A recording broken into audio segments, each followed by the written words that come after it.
Assalamu alaikum wa rahmatullahi wa barakatuh. Que la paix, la miséricorde et les bénédictions d'Allah soient sur vous. Bienvenue sur Tariq an-Nour, la voie de la lumière. Aujourd'hui, nous vous invitons à un voyage unique. Un voyage à travers les signes d'Allah dans le monde animal. Ces créatures que nous voyons chaque jour, parfois insignifiantes à nos yeux, et pourtant honorées, citées, choisies par Allah dans sa parole éternelle, le Coran. Pourquoi ces animaux précisément? Quel message spirituel nous est transmis à travers eux?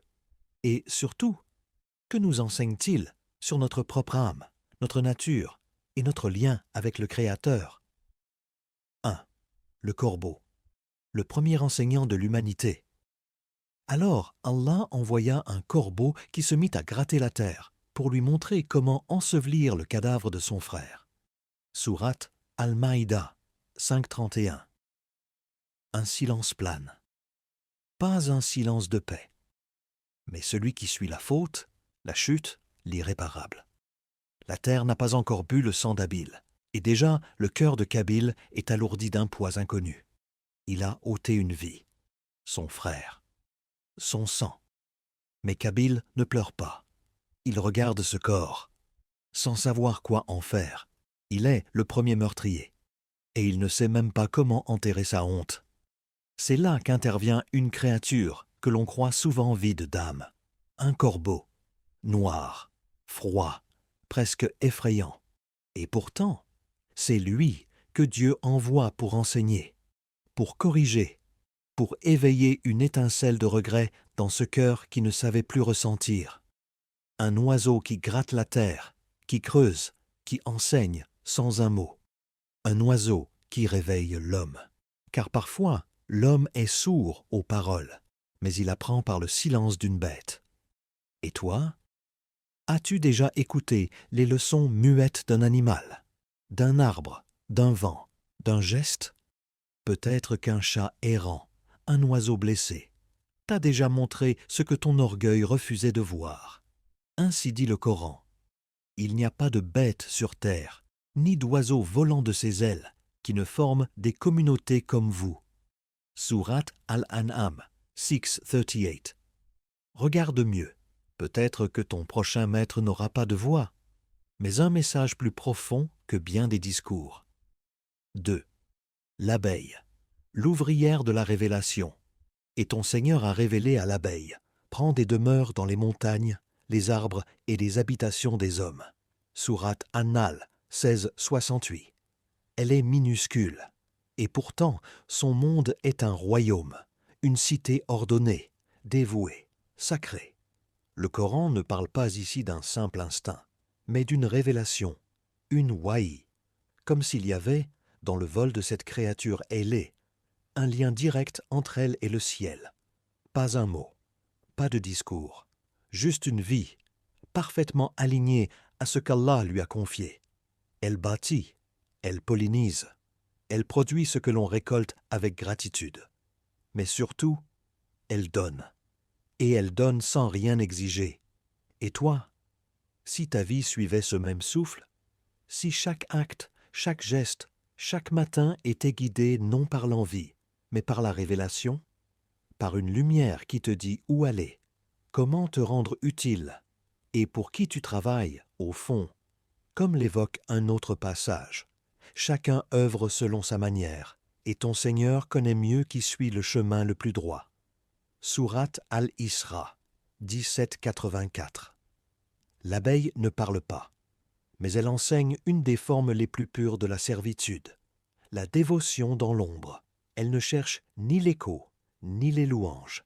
Elle construit, elle sert, elle disparaît, mais son œuvre reste douce à ceux qui viennent après elle. 3. La chenille, une leçon de foi à travers le ver à soie. Bien qu'elle ne soit pas citée directement dans le Coran, on peut évoquer son symbolisme spirituel. Elle rampe, invisible, oubliée. La chenille ne brille pas, elle ne fascine personne. Elle avance lentement, mange, tisse, puis s'enferme dans une prison qu'elle s'est elle-même construite. Un cocon, fait de soie, mais tissé de patience. Et là, elle disparaît. Elle meurt à elle-même. Du moins, c'est ce que le monde croit. Mais dans le silence de cette obscurité, une œuvre invisible se prépare, une transformation, une renaissance. C'est une leçon puissante, parce que ce n'est pas dans l'envol qu'est le miracle, mais dans l'acceptation de l'attente. Le Coran nous rappelle « Il se peut que vous détestiez une chose alors qu'elle est un bien pour vous ». Sourate Al-Baqarah 216. La chenille ne comprend pas ce qui lui arrive. Elle se replie, elle s'abandonne, et c'est là que tout change. Et toi? As-tu déjà pensé que ton épreuve était peut-être ton cocon? Quand t'y abandonnant avec foi, Allah t'y tissait des ailes que tu ne peux encore voir, mais qui, un jour, t'emmèneront plus loin que tu ne l'aurais imaginé. Le tawakkul, ce n'est pas comprendre, c'est faire confiance dans l'obscurité, comme la chenille, avant de devenir lumière. 4. La fourmi, la société des sages. Une fourmi dit aux fourmis, « Entrez dans vos demeures, de peur que Suleyman et ses troupes ne vous écrasent sans s'en rendre compte. » Sourate An-Naml 27-18. Voici une scène qui défie nos logiques. Un roi, Suleyman alayhi salam, à la tête d'une armée, des cavaliers, des djinns, des oiseaux, le pouvoir sous toutes ses formes. Et pourtant, la voie que le Coran choisit d'immortaliser ici n'est pas celle du roi, mais celle d'une fourmi, une créature que l'on foule sans y penser, une goutte de vie dans l'immensité du monde. Et pourtant, elle parle, avec sagesse, avec compassion. Elle comprend le danger, elle avertit les siens, elle pense à la communauté, à la protection, à la responsabilité. Le Coran ne glorifie pas la puissance, mais la lucidité et la bonté. Et toi? Combien de fois t'es-tu arrêté pour écouter ceux que le monde ignore? Ceux qu'on appelle petits, invisibles, insignifiants. Peut-être qu'aux yeux des hommes, leur voix ne vaut rien, mais aux yeux d'Allah, ce sont eux, les véritables sages. Le rappel est là, dans ces mots éternels. Ce ne sont pas les yeux qui s'aveuglent, mais les cœurs dans les poitrines. Sourate Al-Hajj 22-46. La fourmi ne porte pas d'armure. Elle n'a pas d'or, pas de trône, mais elle a le cœur d'une guide et l'intelligence de celui qui voit au-delà de soi. 5. Le poisson de Yunus, le ventre de l'épreuve. Et le poisson l'avala alors qu'il était blâmable. Et s'il n'avait pas été parmi ceux qui glorifiaient Allah, il serait resté dans son ventre jusqu'au jour de la résurrection. Sourate As-Safat 37, 142 à 144. Ce n'est pas l'histoire d'un naufrage, c'est l'histoire d'un rappel. Yunus alayhi salam, un prophète, un homme d'Allah qui, un jour, tourne le dos à sa mission, fatigué, dépassé, en fuite, et puis les flots, l'abandon, et ce poisson, noir, silencieux, inconnu. Mais ce n'est pas une prison, c'est un lieu de retour, un lieu où tout s'efface, sauf la vérité. Il n'y a plus de foule, plus de paroles à prononcer, plus de stratégie, seulement. Il n'y a point de divinité à part toi. Gloire à toi. J'ai été du nombre des injustes. Sourate Al-Anbiya 21, 87. C'est là, au creux de l'épreuve, qu'il retrouve la pureté du dhikr.